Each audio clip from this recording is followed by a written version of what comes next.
लोग देखने वाले हैं बायोलॉजी का सेकेंड चैप्टर 12th का ह्यूमन रिप्रोडक्शन यानी मानव जनन का VVI total A to Z objective को सॉल्व करने वाले हैं। तो वीडियो में बने जो बेसिकली जो 2023 में बोर्ड एग्जाम को देने वाले हैं उसके लिए है। तो फर्स्ट नंबर क्वेश्चन में बोल रहा है कि परिपक्व शुक्राणु के शीर्ष पर एक टोपी नुमा संरचना होती है, क्या कहते हैं? बोल रहा है परिपक्व शुक्राणु के शीर्ष पर एक टोपी नुमा संरचना, किस पर? शीर्ष पर। तो आप लोग जान लीजिए कि जो शुक्राणु होता है, शुक्राणु का इस प्रकार का मतलब टोपी नुमा एक संरचना होता है। इस टोपी नुमा संरचना ऐसे देखिए, आप लोग जो देख रहे हैं आप लोग टोपी नुमा संरचना देखने को मिल रहा है, ठीक है। तो सेम इसी को बोल रहा है कि टोपी नुमा संरचना को क्या कहते हैं? इसको क्या कहते हैं? तो क्या कहते हैं? एक्रोसोम कहते हैं, ठीक है। इस टोपी नुमा संरचना को क्या कहते हैं? एक्रोसोम कहते हैं। क्या कहते हैं? एक्रोसोम कहते हैं। तो याद हो गया, परिपक्व शुक्राणु के शीर्ष पर एक टोपी नुमा संरचना होती है, क्या कहलाते हैं? तो एक्रोसोम कहलाते हैं, ठीक है। दूसरा नंबर क्वेश्चन में है गर्भाशय डैश संबंधित है, डैश से संबंधित है, ठीक है। यहाँ पे से होगा। तो बोला गर्भाशय डैश से संबंधित है, किससे संबंधित है? गर्भाशय बेसिकली आप लोग जानते ही होंगे कि गर्भाशय किससे रिलेटेड है? फीमेल पार्ट से रिलेटेड है, ठीक है। तो क्या हो जाएगा? मादा जनन तंत्र से हो जाएगा। गर्भाशय जो है क्या गर्भाशय डैश से संबंधित है, किससे संबंधित है? तो मादा जनन तंत्र से, मादा का जो जनन अंग है उसी का पार्ट है एक, क्या है? गर्भाशय। क्या है? गर्भाशय। तो गर्भाशय डैश से संबंधित है, तो क्या हो जाएगा? इसका ऑप्शन नंबर बी हो जाएगा, मादा जनन तंत्र से। किससे? मादा जनन तंत्र से। क्वेश्चन नंबर 3 में है इनमें से कौन नर हार्मोन है?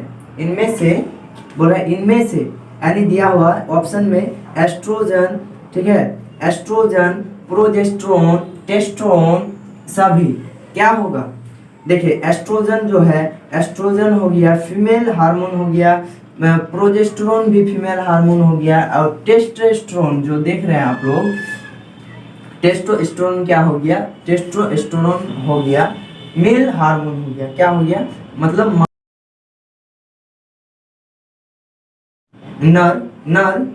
नर हार्मोन हो जाएगा, क्या हो जाएगा? टेस्टोस्टेरोन। क्या हो जाएगा? टेस्टोस्टेरोन, ठीक है। इनमें से कौन नर हार्मोन है, इनमें से कौन फीमेल हार्मोन है, ऐसा भी आ सकता है क्वेश्चन। तो फीमेल हार्मोन अगर पूछेगा तो क्या हो जाएगा? एस्ट्रोजन या प्रोजेस्टेरोन, दोनों में से किसी को पूछ दे सकता है, ठीक है, पूछ सकता है। और मेल में पूछा है टेस्टोस्टेरोन एंड और एक होता है, 2 हार्मोन होता है, ठीक है, सेक्सुअल हार्मोन जो होता है, इनमें से मतलब मेल का 2 हार्मोन, फीमेल का 2 हार्मोन, तो क्या हो जाएगा? Testosterone and androgen. एंड्रोजन भी होता है, एंड्रोजन भी होता है किसका? नर का हार्मोन होता है। एंड्रोजन एंड टेस्टोस्टेरोन दोनों होता है नर का हार्मोन। और फीमेल का हार्मोन अगर पूछेगा तो एस्ट्रोजन एंड प्रोजेस्टेरोन, ये दोनों याद रखना है, ठीक है। तो चौथा नंबर को स्त्रियों में राजोनुवृत्ति की उम्र होती है। बोल रहे हैं कि स्त्रियों यानी फीमेल में ओमेन्स में कितना साल तक उसमें मेंस्ट्रुएशन साइकिल चलते रहता है? कितना दिन तक, मतलब उसका पीरियड कितना वर्ष तक होता है, वही बता रहा है कि स्त्रियों में राजोनुवृत्ति होता है, पीरियड का हिंदी होता है, ठीक है। तो मेंस्ट्रुएशन साइकिल कितना वर्ष चलता है? तो क्या है ऑप्शन में 25 वर्ष, ऑप्शन नंबर बी में 35 वर्ष, सी में 50 वर्ष, डी में 70 वर्ष। क्या हो जाएगा? स्त्रियों में राजोनुवृत्ति की जो उम्र होती है मैक्सिमम कितना होता है? तो 50 वर्ष होता है। कितना? 50 वर्ष। स्त्रियों में राजोनुवृत्ति की उम्र कितना होता है? मैक्सिमम जो होता है कितना होता है? 50 वर्ष। याद रखना है, ठीक है। टोटल ये सब वीवीआई ऑब्जेक्टिव है, ठीक है, याद रखना ही है। तो स्त्रियों में राजोनुवृत्ति की उम्र जो हो जाएगा कितना हो जाएगा? 50 वर्ष हो जाएगा। ज़्यादा से ज़्यादा वीडियो को शेयर कीजिए, आप लोगों से अनुरोध है, ठीक है। वीडियो को ज़्यादा से ज़्यादा शेयर कीजिए ताकि आप लोगों का दोस्त का भी सहायता हो, ठीक है। तो ज़्यादा से ज़्यादा शेयर कीजिए एंड सब्सक्राइब भी कीजिए। 5वां नंबर क्वेश्चन में बोल रहा है नर हार्मोन की उत्पत्ति कहाँ से होती है? बोल रहा है नर हार्मोन नर हार्मोन की उत्पत्ति, नर का यानी नर मेल हार्मोन का उत्पत्ति कहाँ से होता है? अंडाशय से, शुक्राणु से, वीर्य से, इनमें से सभी। क्या हो जाएगा? नर का हार्मोन जो है, मेल का हार्मोन कहाँ से उत्सर्जन होता है यानी उत्पत्ति होता है, कहाँ से उत्पत्ति होता है? तो वही बोल रहा है कहाँ से हो जाएगा। पार्ट हो गया, ये तो नहीं होगा, शुक्राणु से। शुक्राणु तो खुद उसका हार्मोन हो गया, क्या हो जाएगा? हार्मोन हो गया नर का, ठीक है। हार्मोन नहीं हुआ मतलब शुक्राणु हो गया, स्पर्म। एंड नर हार्मोन की उत्पत्ति, यहाँ पे हार्मोन का बात बोल रहा है, तो बोल रहा है कहाँ से होता है? कहाँ से होता है? वीर्य से होता है। इंग्लिश क्या हो जाएगा? टेस्टिस हो जाएगा। एंड हिंदी क्या है? वीर्य। यानी नर हार्मोन से होती है, वीर्य से होती है। कहाँ से? वीर्य से होती है। 6 नंबर क्वेश्चन में बोल रहा है कि आनुवंशिकी कूट में कितने कूट होते हैं? आनुवंशिकी कूट जो होता है उसमें कितना कूट होता है? तो आप लोग को जानना चाहिए कि उसमें 64 कूट होता है। कितना कूट होता है? आनुवंशिकी कूट में कितने कूट होता है? कूट की संख्या होती है कितना होता है? 64 होता है। 7 नंबर में है मानव मादा में गर्भकाल होता है। मतलब मानव मादा मतलब बोल रहा है कि माँ के पेट में बच्चा कितना दिन बाद जन्म लेता है। तो मतलब वो कितना दिन अंदर रहता है, पेट के अंदर रहता है, तो गर्भाशय में रहता है, तो कितना दिन रहता है? तो मानव मादा में गर्भकाल होता है। तो वही बोल रहा है कि गर्भकाल कितना दिन होता है, यानी कितना माह होता है, कि कितना 1 सप्ताह होता है, ये 25 दिन होता है, 90 दिन होता है, 9 महीना होता है, 1 सप्ताह होता है, तो कितना होता है? 90। तो कितना होता है?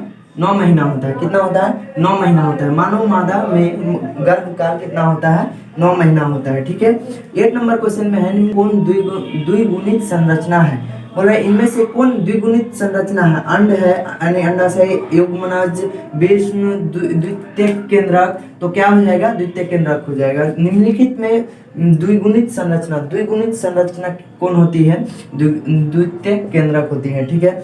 इसमें निम्नलिखित में क्या बोल रहा है? निम्नलिखित में द्विगुणित संरचना है, क्या हो जाएगा? द्वितीयक केंद्रक, ठीक है। 9th नंबर क्वेश्चन में है गैमीट निर्माण को क्या कहते हैं? गैमीट जो निर्माण होता है मतलब युग्मक निर्माण को क्या कहते हैं? यानी गैमीट निर्माण को क्या कहते हैं? आप लोग जानते ही होंगे क्या कहते हैं? गैमेटोजेनेसिस कहते हैं। क्या कहते हैं? गैमेटोजेनेसिस। कहाँ है भाई? गैमेटोजेनेसिस यहाँ है, ठीक है। ऑप्शन नंबर ए हो जाएगा। गैमीट निर्माण को कहते हैं, क्या कहते हैं? गैमेटोजेनेसिस कहते हैं। क्या कहते हैं? गैमेटोजेनेसिस कहते हैं, ठीक है। 10th सर्टोली कोशिकाएं पाई जाती है। सर्टोली बेसिकली देखें, सर्टोली कोशिका जो होती है वो होती है, क्या होती है? नर का क्या होता है? नर का पार्ट होता है। यानी वो सर्टोली कोशिका जो होता है, तो क्या मतलब सर्टोली कोशिका पाई जाती है, किसमें पाई जाती है? तो यहाँ पे देखिए किसमें हो जाएगा? ये विष्णु में हो जाएगा, टेस्टिस में होता है बेसिकली। इसमें हो जाएगा टेस्टिस हो जाएगा, यानी विष्णु हो जाएगा। इसमें क्या आंसर हो जाएगा? अगर आपको वीडियो पसंद आया या इससे अगर आपको कुछ जानकारी प्राप्त हुआ हो, लाइक कीजिए एंड सब्सक्राइब कीजिए और अपने दोस्तों को भी शेयर कीजिए, ताकि इस तरह का आप लोगों का बोर्ड के लिए मैं ज़्यादा से ज़्यादा मेहनत करके आप लोगों के लिए वीडियो के माध्यम से आप लोगों को question VVI objective and VVI subjective को ला सकूँ, ठीक है।